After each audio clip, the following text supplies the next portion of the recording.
Assalamualaikum warahmatullahi wabarakatuh. Perkenalkan, nama saya Laziko Zahatul Tolab dengan NIM 205111224 dari Prodi Teknik Sipil Universitas Islam Indonesia.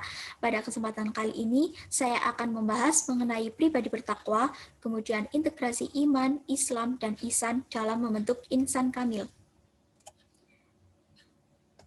Dalam pembahasan pribadi bertakwa, terdapat 4 pokok pembahasan.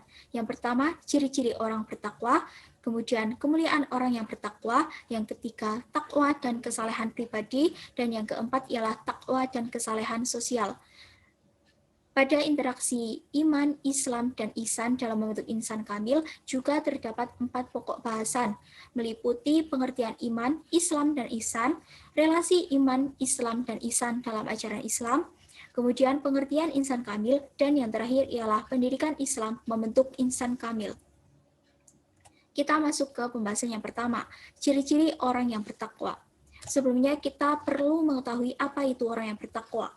Orang yang bertakwa ialah orang yang selalu memelihara diri dari siksaan Tuhan dengan cara mengikuti segala perintahnya dan menjauhi larangannya, serta orang-orang yang percaya akan rukun iman diikuti dengan ketundukan dan penyerahan jiwa kepada Allah Subhanahu wa Ta'ala.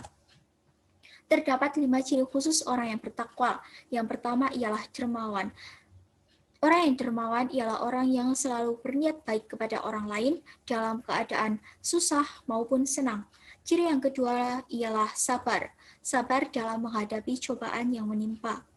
Yang ketiga ialah mampu menahan amarah kepada siapapun itu. Kemudian pemaaf, selalu memaafkan kesalahan orang lain yang disengaja maupun yang tidak disengaja. Dan yang terakhir ialah suka sholat malam. Jangan disertai dengan zikir-zikir Allah. Masuk ke pembahasan yang kedua, kemuliaan orang yang bertakwa. Kemuliaan orang yang bertakwa dapat diperoleh di dunia maupun di akhirat. Kemuliaan yang diperoleh orang yang bertakwa saat di dunia ialah, yang pertama, dicintai oleh Allah.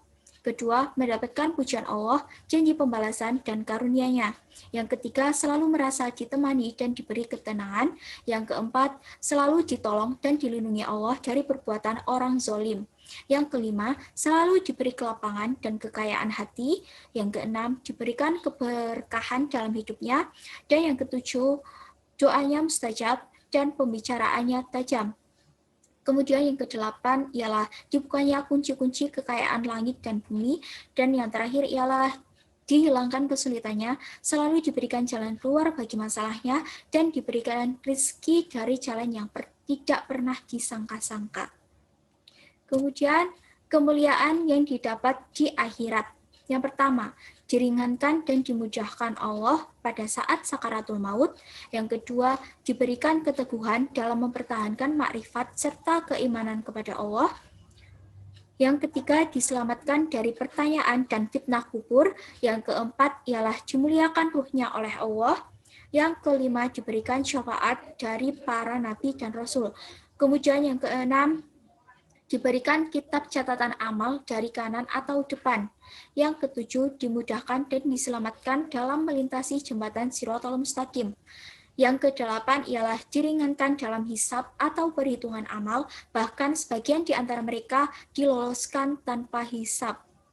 Dan yang terakhir ialah dilapangkan di dalam kubur, diberikan cahaya penerang, dan ditempatkan pada salah satu taman surga Allah hingga hari kebangkitan tiba. Pokok pembahasan yang ketiga, takwa dan kesalehan pribadi. Kesalehan pribadi disebut juga kesalehan spiritual.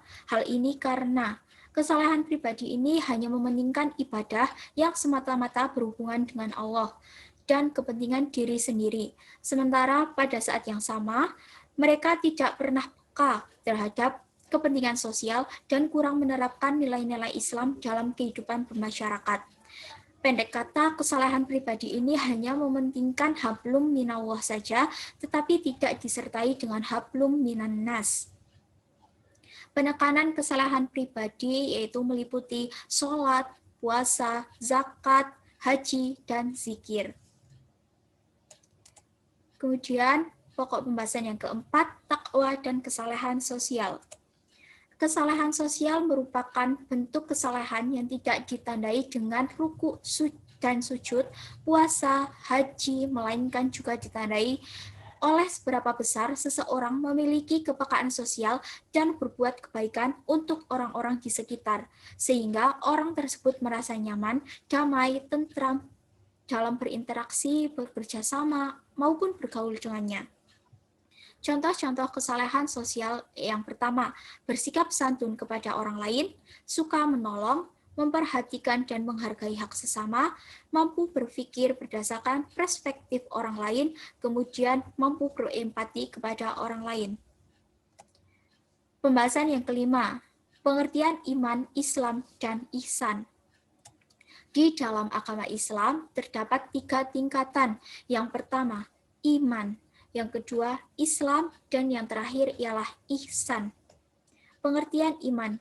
Iman berasal dari bahasa Arab dengan kata dasar amana yang artinya percaya. Menurut istilah, iman merupakan meyakini dalam hati, diucapkan oleh lisan, dan diamalkan dengan perbuatan. Pengertian Islam di sini ialah berserah diri sepenuhnya kepada Allah dengan tauhid dan selalu tunduk kepadanya. Kemudian, pengertian ihsan. Ihsan adalah beribadah kepada Allah seakan-akan hamba tidak melihatnya, maka dia melihat hambanya. Kemudian pokok bahasan, relasi iman, Islam, dan ihsan dalam ajaran Islam. Iman, Islam, dan ihsan memiliki hubungan karena merupakan unsur-unsur agama atau ad-din. Iman, Islam, dan ihsan merupakan satu kesatuan yang tidak dapat dipisahkan satu sama lain. Iman adalah keyakinan dalam menjadi dasar akidah. Keyakinan tersebut kemudian diwujudkan melalui pelaksanaan kelima rukun Islam, sedangkan pelaksanaan rukun Islam dilakukan dengan cara ihsan sebagai upaya pendekatan diri kepada Allah. Selain itu, iman, Islam, dan ihsan sering juga diibaratkan seperti hubungan segitiga sama sisi, yang satu sisi dan sisi lainnya saling berkaitan erat. Segitiga tersebut tidak dapat terbentuk jika salah satu sisinya tidak saling mengait. Jadi, manusia yang bertakwa harus bisa meraih dan menyeimbangkan antara iman, Islam, dan ihsan. Di dalam Al-Quran, Allah SWT juga menyebutkan bahwa iman, Islam, dan ihsan memiliki keterkaitan. Hal ini tertuang dalam Quran Surat Al-Ma'idah ayat ketiga. Dengan artinya, pada hari ini aku telah sempurnakan bagi kalian agama kalian, dan aku telah menyempurnakan nikmat kepada kalian, dan aku telah meridhoi Islam adalah agama yang benar bagi kalian. Firman Allah yang kedua ialah Quran Surat Ali Imran ayat ke-19 yang artinya sesungguhnya agama yang diridhoi di sisi Allah ialah agama Islam. Kemudian pengertian insan kamil. Insan kamil berasal dari bahasa Arab yang tersusun dari 2 kata, yaitu insan dan kamil. Secara harfiah, insan berarti manusia, dan kamil ialah berarti sempurna. Dengan demikian, insan kamil adalah manusia yang sempurna. Kata insan ini mengacu pada sifat manusia yang terpuji seperti kasih sayang dan mulia. Di dalam Islam terdapat 3 tingkatan insan kamil. Yang pertama yaitu permulaan atau disebut juga al-bidayah. Di dalam permulaan ini, kita dapat merealisasikan asma-asma Allah dan sifat-sifat ilahi pada diri sendiri. Tingkatan yang kedua ialah tingkatan menengah atau at-tawasud. Insan kamil sebagai orbit kehalusan sifat kemanusiaan yang terkait dengan realitas kasih Tuhan. Tingkatan yang terakhir ialah terakhir atau yang disebut dengan al-khitaman. Di dalam tingkatan ini, kita sebagai manusia telah dapat merealisasikan citra Tuhan secara utuh. Kita masuk ke pembahasan yang terakhir, yaitu pendidikan Islam membentuk insan kamil. Pendidikan Islam merupakan bimbingan yang diberikan oleh seseorang kepada orang lain agar dapat berkembang secara maksimal sesuai dengan ajaran Islam.